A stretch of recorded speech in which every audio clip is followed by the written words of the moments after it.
Bienvenue dans le théâtre de l'usine à Saint-Céré.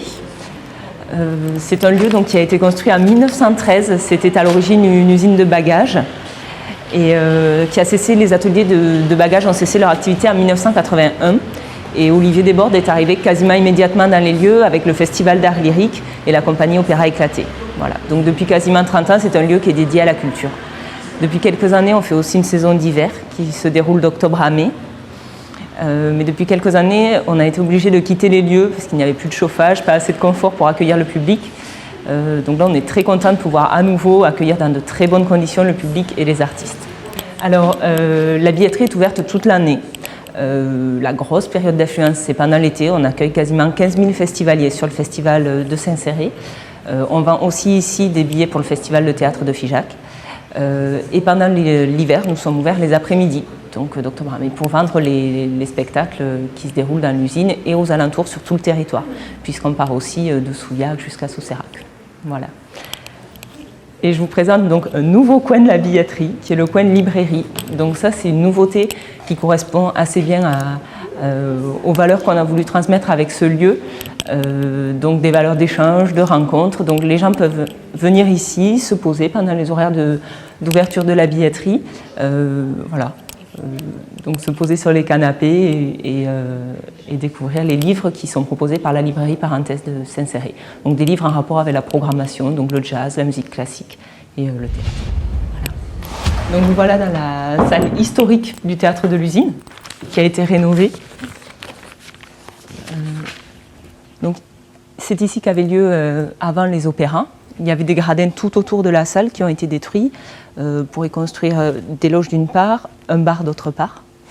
Voilà. Mais on garde toujours ces balcons de style élisabétain qui font la particularité et l'identité de cette salle. La grande nouveauté de cette salle, c'est qu'il y a un bar qui fait aussi petite restauration avant et après les spectacles.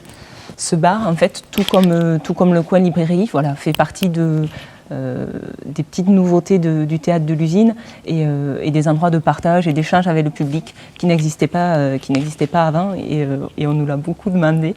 Donc voilà, tout le monde est vraiment très heureux de ce bar et de ce point de rencontre. Cette salle, elle est utilisée lors de toutes les soirées. Même si les spectacles ont lieu dans la grande salle qu'on va découvrir tout à l'heure, il y a toujours une petite après-soirée dans ce lieu-là où les gens peuvent rencontrer les artistes. Donc on a accueilli Félag il y a 2 semaines, il est venu signer, dédicacer des livres juste après. André Manoukian s'est aussi prêté au jeu et a signé des autographes et pris des selfies avec le public. Voilà. Donc c'est aussi un lieu de rencontre des artistes et ça fait toute la force du lieu, c'est certain. Donc là nous sommes sur le balcon de cette première salle.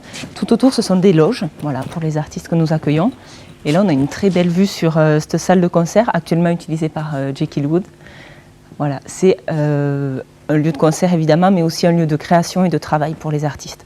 On va accueillir beaucoup de compagnies et de groupes musicaux en résidence ici qui vont venir travailler, ce qui donnera évidemment lieu à des sorties de résidence ou des spectacles à la fin.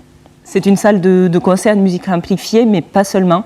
Ce sera aussi une salle que l'on va utiliser pour le dîner-spectacle que l'on fait chaque année durant la saison d'hiver ou pour différentes formes, des formes peut-être trifrontales.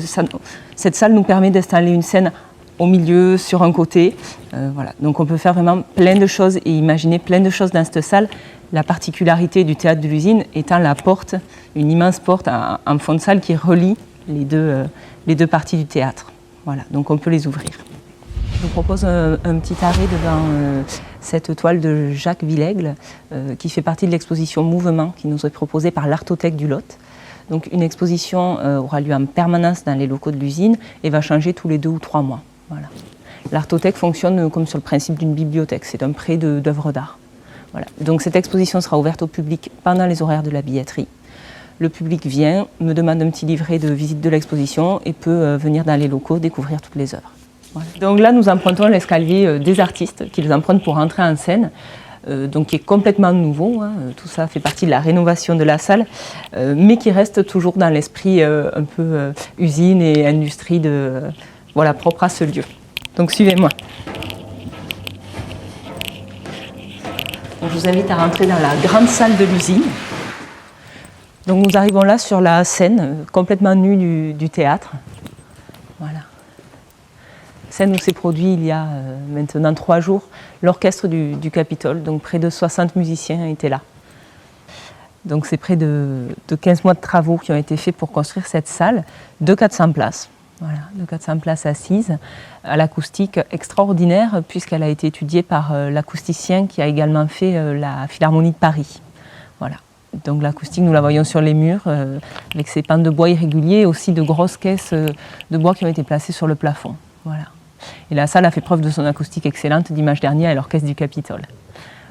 Les grandes nouveautés que permet cette salle, c'est tout d'abord d'accueillir des groupes de musique et des compagnies de théâtre qu'on ne pouvait pas accueillir avant, puisque les conditions de jeu sont excellentes d'un point de vue technique. Voilà.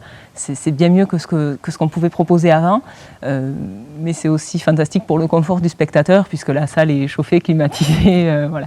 C'est tout à fait confortable. D'ici, on aperçoit très bien donc, la grande particularité de ces deux salles, qui sont les deux grandes portes noires qui permettent de relier cette grande salle assise à la salle de concert juste à côté.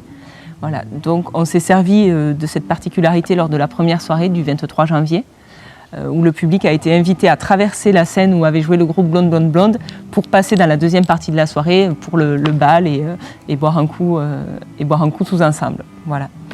On peut envisager plein de possibilités qu'on ne pouvait pas envisager avant. Les portes peuvent aussi nous permettre de jouer avec la profondeur, les deux salles. Et puis l'extraordinaire magie de cette salle, c'est qu'il y a 400 sièges, on voit bien absolument partout. Et malgré tout, la salle reste vraiment intimiste et on est toujours très près des comédiens et des artistes qui sont en train de se produire sur scène. Il est possible d'imaginer que les portes s'ouvrent au milieu du spectacle, oui. Tout à fait, mais alors il faudrait inviter le public à passer de l'autre côté. Voilà. Mais c'est vrai que c'est un lieu amusant qui nous permet d'imaginer plein de choses. Voilà. J'espère qu'on aura l'opportunité un jour d'ouvrir ces portes en plein milieu du spectacle. Oui, ce sera assez original et surprenant.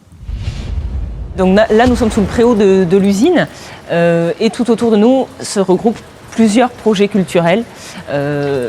Donc je vous présente la future école de musique intercommunale. Voilà, qui va ouvrir ses portes très prochainement. D'ici un mois, les cours de musique auront lieu ici.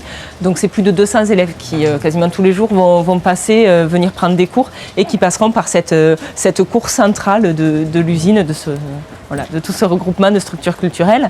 Ici, vous avez une salle de danse voilà, qui est animée par l'association Évidence et Fanny Aguado. Donc là aussi, c'est plus de 200 élèves qui font partie de cette école.